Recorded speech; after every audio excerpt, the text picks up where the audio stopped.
If you're new to this meeting or haven't been to one before, I'm going to just be sitting here talking. I'm a recovered member of the program, and I'm going to be talking about some of the aspects of the program and definitely focusing on the steps. You'll see how I used it, how it's described in the big book, and how we apply it to Compulsive Eaters Anonymous, Chronic Compulsive Eaters Anonymous, because I'm only reading out of the big book of Alcoholics Anonymous, but we can adapt that just as well. So let's go ahead and dive into the big book. This is very informal. I'm just going over the aspects laid out in this text. So I have a very abused copy of the big book in front of me. I've been through a couple copies at this point. I'm looking at it, it's terrible. I suggest getting a physical copy. I also have it on digital, so it can be on like my phone, on my Kindle app, and on my iPad if I need it. They do have, if you need a free version, on aa.org, they have it PDF out, chapter by chapter. They also have an audiobook version of it on their website. So if you need it right now, you can go do that. I suggest investing $8 or however much it is for this hardcover big book. All right, we're going to start with the title page. Now, the thing, if you're unfamiliar, the thing about this book is that it was published in 1939. The current edition I'm reading out of is 2001. When they first published this, they did not have a lot of money to do this. It was a very grassroots effort. And so when they published this, they made sure to use every inch that they could. So they're very economic with their wording and taking up all the space. We also see that with using different fonts. So later, if you say italicized font, which you will see in a few passages, that is actually cost extra. So that was very special, has extra meaning that the authors are trying to indicate us to recognize. But we're going to start with the title page, as I said. It's kind of like the main thing that they want you to understand going into this. It says, the story of how many thousands of men and women have recovered from alcoholism. And I'll be reading it as it's written, so alcoholic for the time being. I'll switch it over. That's just my personal prerogative. So that says recovered with an ED. When we hear someone say, I'm recovered, that means that they did something, right? Like they did it, it's completed. We get recovered by working steps 1 through 9, and we stay recovered by working 10, 11, 12 on a daily basis. So for me, as an example, I worked steps 1 through 9. I did it in about, I did mine a little bit quicker, but I think I did it in 2 weeks, right? And then I stay recovered, and have for the last 10 years, by working steps 10, 11, 12 every day. And so I was able to stay recovered, right? Now, when we hear someone say, I'm recovery, or I'm recovering with a Y or ING, that implies that someone hasn't worked the program full. And why is that even important? It's important because when you're recovered, you have the tools to handle life on life's terms, and you're not focused on yourself. You're not wrapped up in the compulsive eating. You have this reprieve. We call it a 24-hour reprieve. So the reprieve is kind of like a Cinderella situation. After midnight, it kind of expires. But for 24 hours, when we begin our morning with our prayer meditation, which is step 11, we have the tools to go forth and not compulsively eat. And then we end it with our nightly review. Anyways, that's why we want to get recovered, is have that daily reprieve from compulsivity. We're not fighting it, we're knuckling it, avoiding temptation. We're just free from that. And let's see, let's go to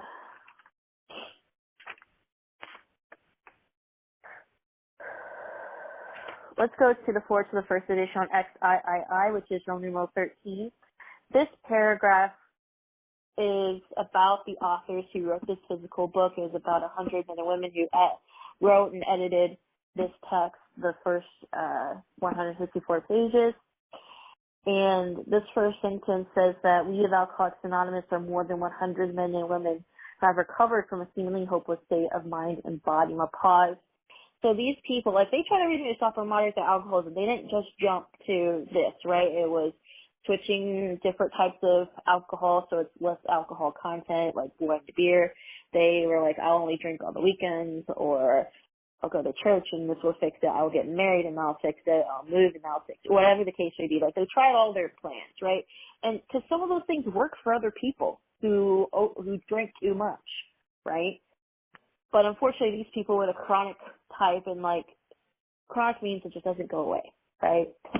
And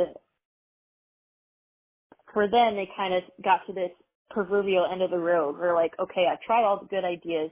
Now I'm looking at, drop.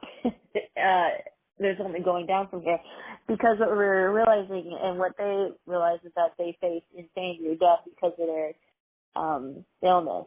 And so they felt hopeless. And when they were approached by these people who grew in 2s and 3s and so forth with this program, the outline of this program, and I'm like, well, this could work, but it probably won't because everything else has failed. It's nihilistic, yes, but thankfully when they picked up this program, it was seemingly hopeless. So they were like, oh, hey, great, I didn't have to die because of my alcoholism. Now, the next sentence is one of my favorite sentences in the whole big book because, having the book and the steps and a sponsor and meetings you go to is great, but, like, it's not enough to just put in, like, oh, like, CCEA, that's my hobby. You can't do that, right? It says to show the alcoholics precisely how we uncover it is the main purpose of this book, okay? So the whole reason they're here is to show you, hey, this is what we did, and if you want this, you have to do what we did. Exactly. Okay? The stipulation for us is chronic compulsive eating, and we'll talk about that in another passage. But so, like, we do all 12 steps. We do them as they are written out. We don't drag our feet. We don't whine. We don't try to tailor this to make it better for ourselves, which is ego. We don't fight this, and we want to do it, right? Like, hey, I would rather do this than spiraling in my bathroom floor. Whenever, like, I would get the most depressed for whatever reason, I go sit on the bathroom floor and cry. That could be me right now, worried about life and my food and everything. Or I could, be here stress-free on the couch doing a meeting, trying to help others. Yeah, that's a lot better. But anyways, we have to put in that 100. If we put in that 25, that 50, we're not going to get a whole lot. And sometimes people need to go out and experience, like, hey, I wasn't ready to put in that 100. I realized, hey, that's what it's going to take for me to do this. And then they put that 100 in. But there's other analogies to go with this, but I don't want to get too long-winded. It does have some italicized print, precisely I recovered. Really what they're saying is, hey, don't change what's working for people. And really we see that, well, I'm not going to get into that anyway. I was going to say how it works for different 12-step things. Anyways, the rest of this paragraph says why I read this in an OA meeting, especially that very last sentence we'll get to in a second. It says, for them, we hope these pages will prove so convincing that no further ossification will be necessary. We think this account of our experiences will help everyone to better understand the alcoholic. Many do not comprehend the alcoholic as a very sick person. And besides, we are sure that our way of living has its advantages for all. Now, that is why I'm reading this in an OA meeting. I'm not a alcoholic. I seldom drink. That's just who I am.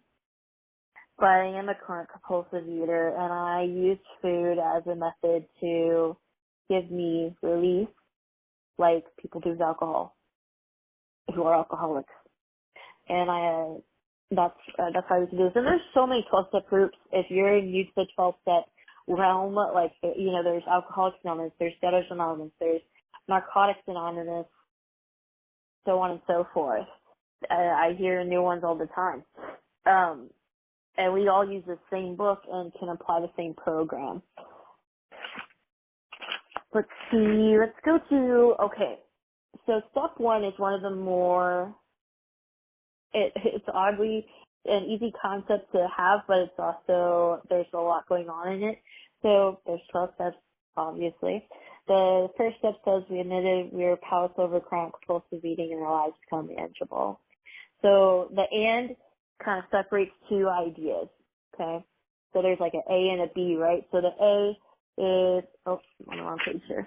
The A is powerlessness and B is unmanageability. Now, there's a physician, we're going to pause that thought, we're going to talk about one other thing and then eventually catch up to where we were. There's a medical benefactor to AA. He was not an alcoholic, Dr. Lynn Sickworth. He also had a psychiatrist and religious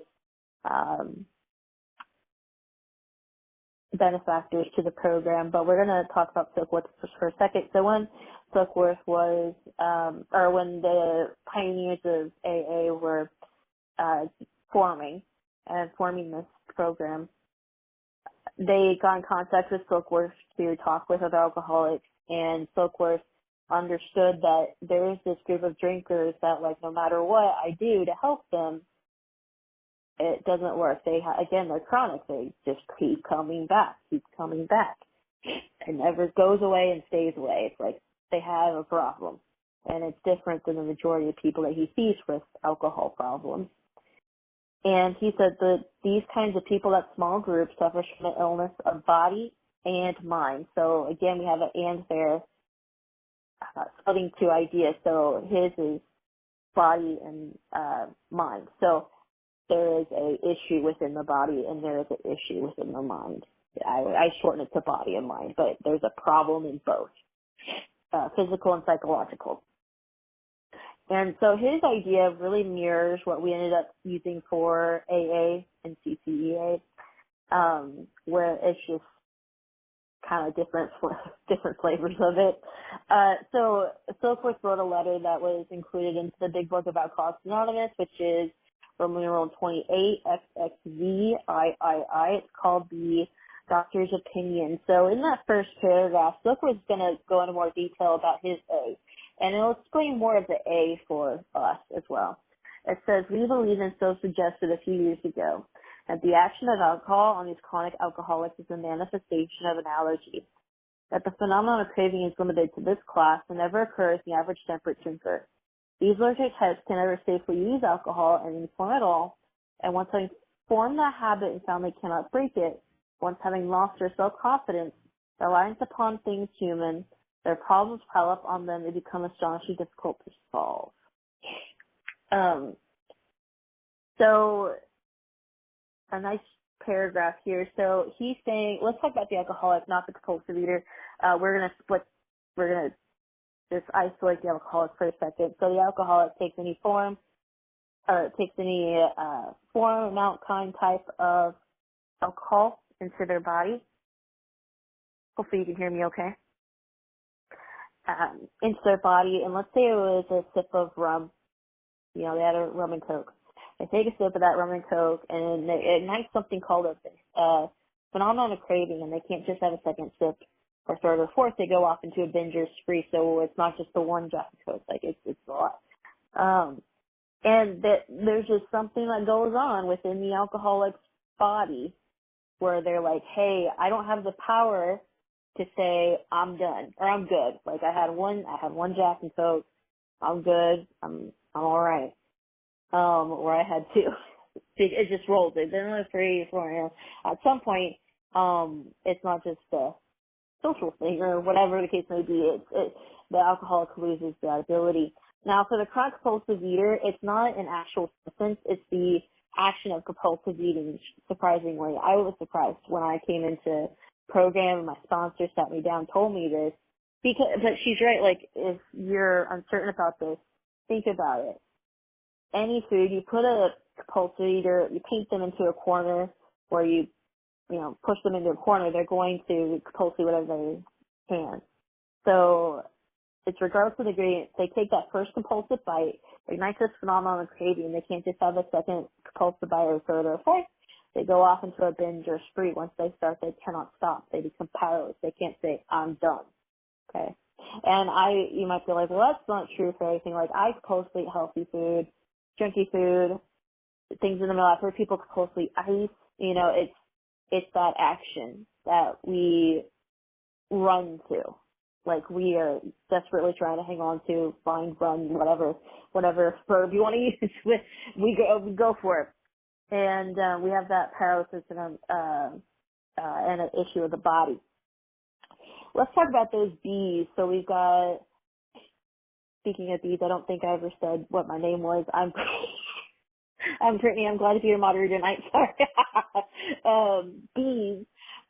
So the B's for step one is the unmanageability, and then Silkworth refers to it as the mind. So like a problem within the mind. Before we get to that actual problem, which is a cycle, I always call this a truth bomb because he lays down just some straight facts, and he does it in a very concise way, but it can be eye-opening. It says men and women compulsively read that same paragraph at the bottom. I changed the word a little bit from drink.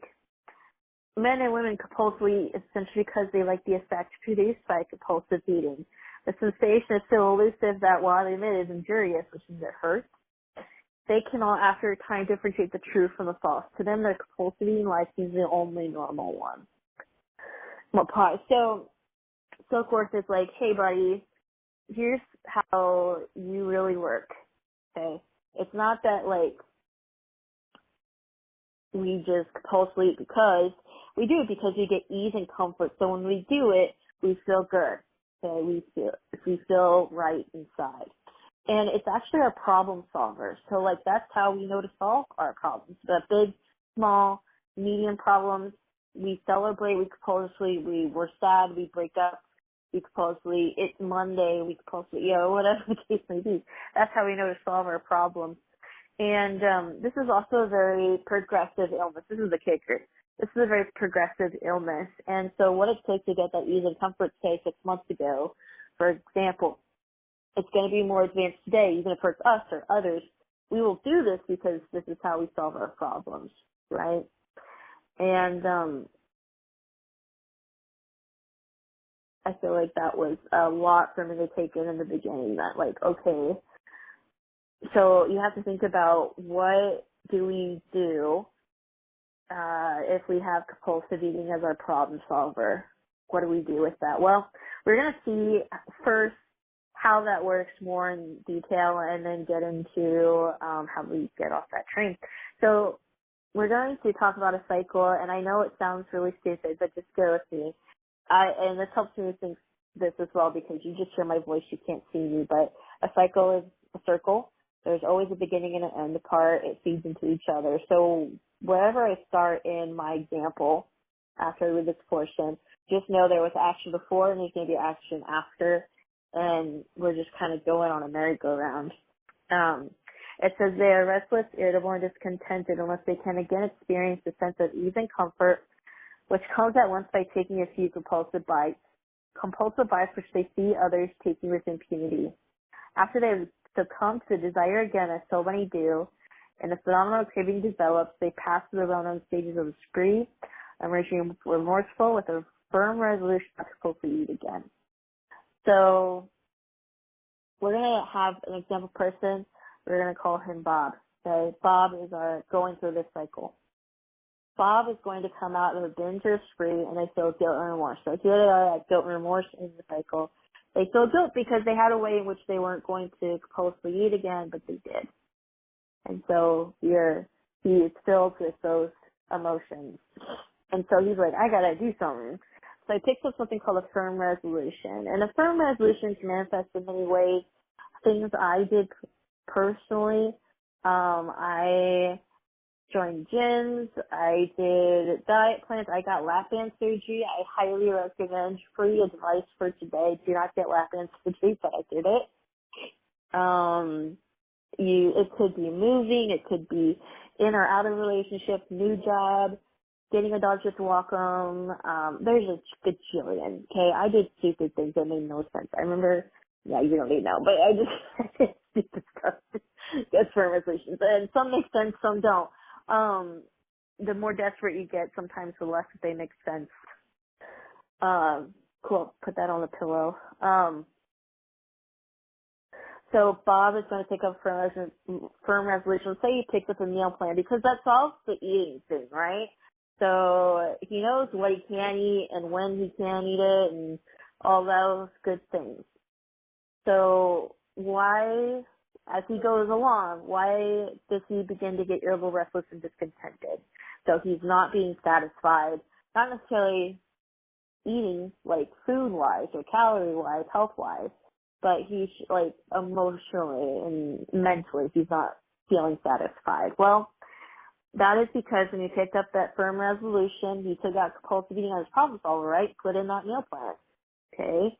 And he's not getting his needs met, as we clearly talked about earlier in the same paragraph. Like, that's how we solve our problems. We compulsive eat, well, you took out a problem solver. And the thing about a firm resolution is that it can do one or two things, and that's it.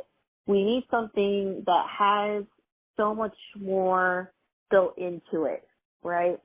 And even though meal plans can be really great, especially if, you know, you have certain ailments or whatnot, it's not going to work as far as a program. We would have done it if it was possible, right? There's a lot of people on this line. They're all like, yeah, she's right. Thank you. I know. I can hear you. And so eventually, because Bob feels this way, he goes and compulsively, it could have been like he was going to just have a little of this, a little of that. He was going to do a little compulsive eating and then stop, or have a cheat day, whatever the case may be. Our brains are wired. Like, never call yourself stupid, because your brain is very well wired to when it gets serotonin and stuff. And we do this oftentimes without really knowing it so much, if that makes sense. Anyways, we go back to compulsive eating inevitably, okay? And then we're back where we started in this cycle with Bob, right, where he feels guilt and remorse because he had that meal plan. He wasn't supposed to compulsively eat again. Like, he wasn't supposed to be feeling like crap. And here we are. Now, the last sentence says, I didn't read it yet. This is repeated over and over unless this person can experience an entire psychic change.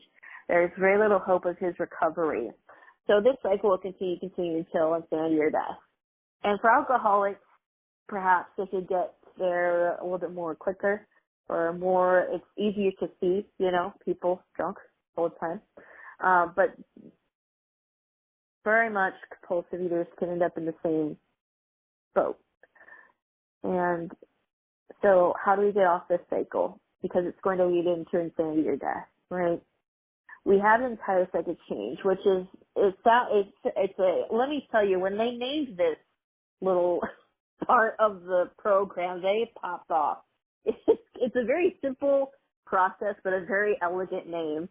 It's an entire psychic change. That means psychic, like, in your brain, you, and your body, heart, whatever, you employ the 12 steps and a higher power. And I mentioned, like, well, why does firm resolutions not work? Well, they can only do one or two things, and that's it. We need something with more dimension. And so the program is 12 things wrapped in one, right?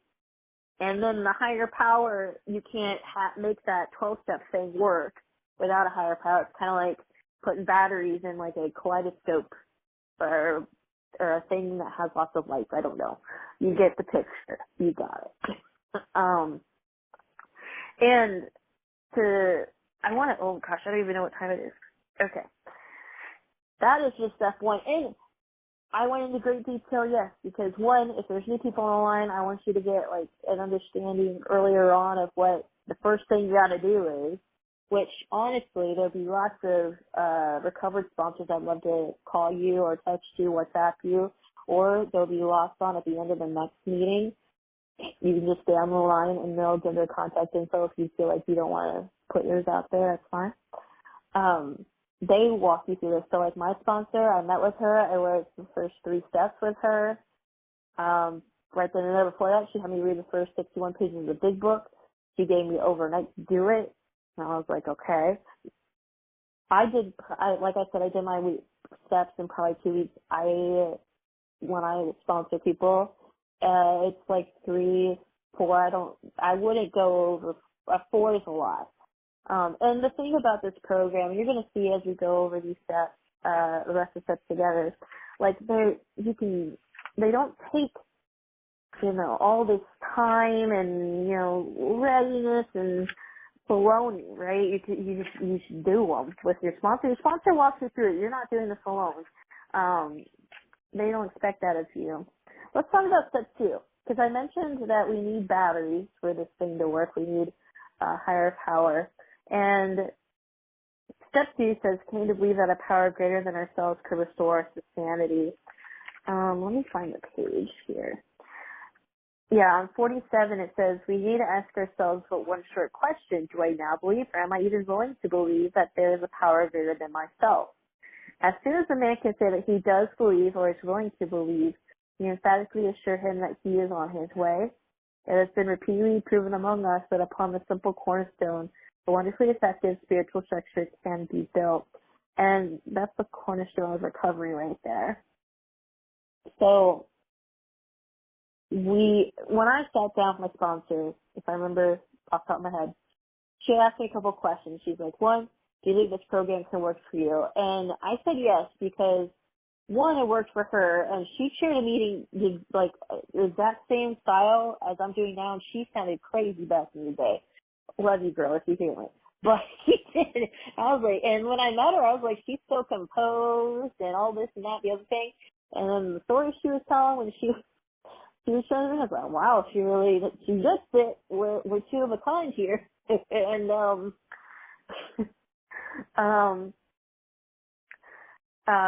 so if it works for her, and, then it can work for me. And, like, I'm not so special that, like, I'm one of a kind and it just doesn't work and I'm crazy, it works for me. And then she said, there's something greater than myself out there. And I said yes. Because again, I don't feel like my personal opinion, I don't feel like I am the most unique, the greatest, the number 1 out of a gajillion, doesn't mean I'm not special to some people or in some way, but I'm not like at the top of, existence, right? And so I was like, yeah, no, we're good. I believe there's something bigger than me. And people sometimes get shy or, what's the word, upset, we'll say, when it comes to the idea of a higher power. A higher power is 2 things. And it's 1, that higher power is going to be something that's greater than you. So it's not like a doorknob or a person, right? Another human being. And 2, it makes sense to you, right? There's loads of things that you could use for your higher power. Mine has changed over the last 10 years. And that's okay. Some people have a religion when they walk in the door. Some people don't. Some people are very resentful about higher powers or a God or whatever. Some people there's lots of different ways that people come in. And what's funny is that no matter what faith or religion or whatever, blah, blah, blah, that they walked into the program with, everyone starts at 0. And the reason why is actually kind of interesting. So when we're active in this illness, chronic compulsive eating is our number 1 thing in our lives. And your number 1 thing in your life is your higher power. It's the thing that you think about the most. It's the thing about that takes up most of your time. And people are like, oh, well, no, it's this other thing. No, it's your compulsive eating, right? And so we all have believed in something when we came in here, our chronic compulsive eating. And we're all having to realize, hey, this isn't good for me. I got to find something better. So we all start at 0. Let's see. I'm going to go to page 59 where the steps are listed. Let me check my time.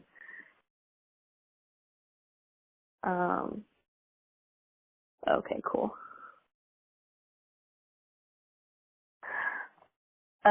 So step 3 says, made a decision to turn our will and our life over to the care of God as we understood Him. So my sponsor asked me some more questions. She said, are you willing to work the program in this book? And I said yes. Was I willing to follow the directions? It has. I said yes. Was I willing to follow instructions she had for me? I said yes. I was willing to wash her car, dude, if it figured out, if it sorted out my brain, to put the fires out in my head, then I was like, I'll do it. She didn't, but I was willing. And was I willing to commit the rest of the steps with her, to work with them, did. And I said yes. And that's really what step 3 is, decision. So she asked me some questions, I answered them, and I followed through. Like, that's the thing about this program. You gotta follow through, and when you mess up, you're like, oh, okay, I messed up. How can I make this right? Which you learn especially in the later steps. But, so that was my step 3.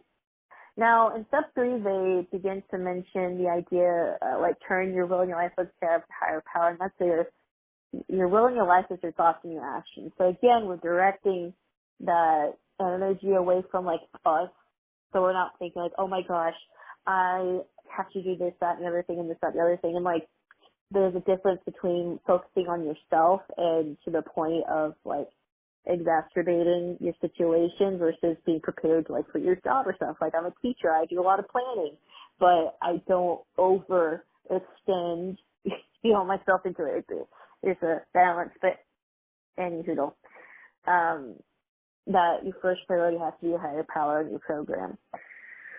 Let's see. 4, make a searching and fearless moral inventory of yourself. So if some people get cold feet at this point because you have to be honest, and some people are not willing to be honest, then that's obvious. There's no way to sugarcoat it. This is the honesty test of sorts. So this is where people do an inventory of 3 things: their sex conduct, their fears, and their resentments. Why is that? Because those things tend to weigh us down the most, right? Are the good things you did making you compulsively eat when you're in like tears run down your face and you feel full of regret? No, you're not. That's not it, right?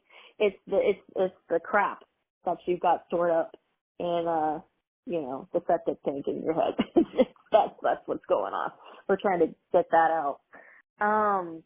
That's how it was for me. Okay, so we make inventory of those 3 things, and we get it done on paper. Boom, boom, boom.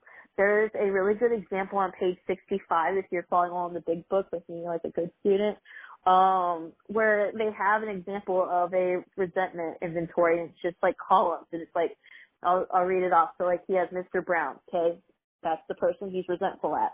Why? His attention to my wife, told my wife of my mistress. Brown may get my job at the office. Okay, then what does this affect? Affects his sexual relations, his self-esteem, really his fear, security, personal relationships, and go on.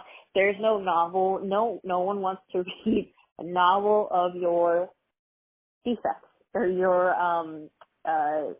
what is this called? Your inventory. No one's wanting that novel. Okay, you just get it on paper, get it done. Don't let it fester in your head. And like the thing you're gonna take to the grave, you're not taking it to the grave anymore. If you're gonna really do this program, you're gonna put it on paper and you're gonna talk about it in your system. This takes usually 2 to 3 hours to do an inventory. Now, step 5 is where you go over these inventories with your sponsor, as I just kind of said. So step 5, admitted to God, to ourselves, and to another human being the exact nature of our wrongs. So we go over these with our recovered sponsor. And why do we do that? Well, they have this really unique lens to look at us and our stuff, because they have been where we've been and they made it through the other side. They've worked the program, they've gotten help, they help people, and they work with people who understand you, right? And so we go over that with our sponsor. That takes a couple hours. And the sponsor helps us see where we've been selfish, dishonest, inconsiderate, egotistical, and so on. There's a list of bedevilments in the big book. I forget what page they're on, but help us see our side of the street. So the whole point of this is to see our side of it, right? It doesn't matter if they hurt us more, if, we can't stand them or whatever, if they're dead, doesn't matter. We look at our side of the street. So what part did we have in this? Are we keeping something? Are we holding on to resentment? Things like that. We work through that with our sponsor. And sometimes some very hard things come up when doing this with another person. Some people have been hurt deeply, and sometimes that's a powerful conversation with your sponsor. Ultimately, it's to see, okay, here's what you got going on with this resentment or this fear or sex conduct. Here's what you got going on. How do we resolve it? Right? We're resolving these things. Step 6, we were entirely ready to have God remove all these defects of character. So after doing your step 5, you should see where you have had some character defects. And character defects, they can be fine in other people who aren't chronic compulsive eaters, but if you're like me and I have character defects crop up, I have to acknowledge them. First, I'll go over it in step 10, but we acknowledge them and resolve them. And step 6, we're asking God to take all that is objectable and not good for us, and we just ask that be taken away. But 7 is an actual prayer where we do say that. I guess 6 is willing, and 7 is where we actually say that, humbly ask Him to remove our shortcomings. 8 made a list of all persons we had harmed, became willing to make amends to them all. So we have probably hurt someone sometime in the past. I have not met anyone who I believe that they have not hurt someone sometime in their life at one single point where they need to make an amends, which is what leads up to step 9. So anyone that we've hurt, dead, alive, they live in a foreign country to us, whatever, we put it on paper. We just put a name, okay? We also include people we may have gossiped about, or if we've stolen from before, anything we've hurt. And then at step 9, it says, made direct amends to such people wherever possible, except when to do so would injure them or others. So we look at that list, we need to start making amends for that stuff. And we do this because amends sit between us and a higher power. Because it's going to stir up character defects enough, oh, I know I need to go and make amends to, my mom, but I really don't want to because she's, insane or whatever, and, it's going to just kind of muddy us down again. So we make those amends because, honestly, they're very freeing, and it's hard to really verbalize that feeling. Once you do it, you're like, oh, okay, this is a lot better. At least I've had that in my experience myself. And then amends is different than apology, point blank. So an apology, I can just say, I am sorry for, not being as nice as I could have been when we talked about this earlier, right? And amends is you take that person aside, you say, first you connect with God on your own. You take that person aside, you say, here's what I did wrong, here's why it was wrong, what can I do to make it right? You shut up, let them think, and then talk, and if they ask you to do something that's within your wheelhouse and it's not illegal, you do it. I know one lady, she made amends, and she ended up with a cat. So I don't know, they asked her to have the cat, she's like, sure, I got you. And so she had the cat. It was within her ability to do so. If we just go from there.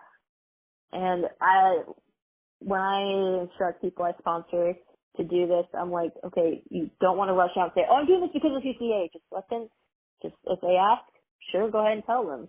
But we don't need to run in with that because we just want to, be organic.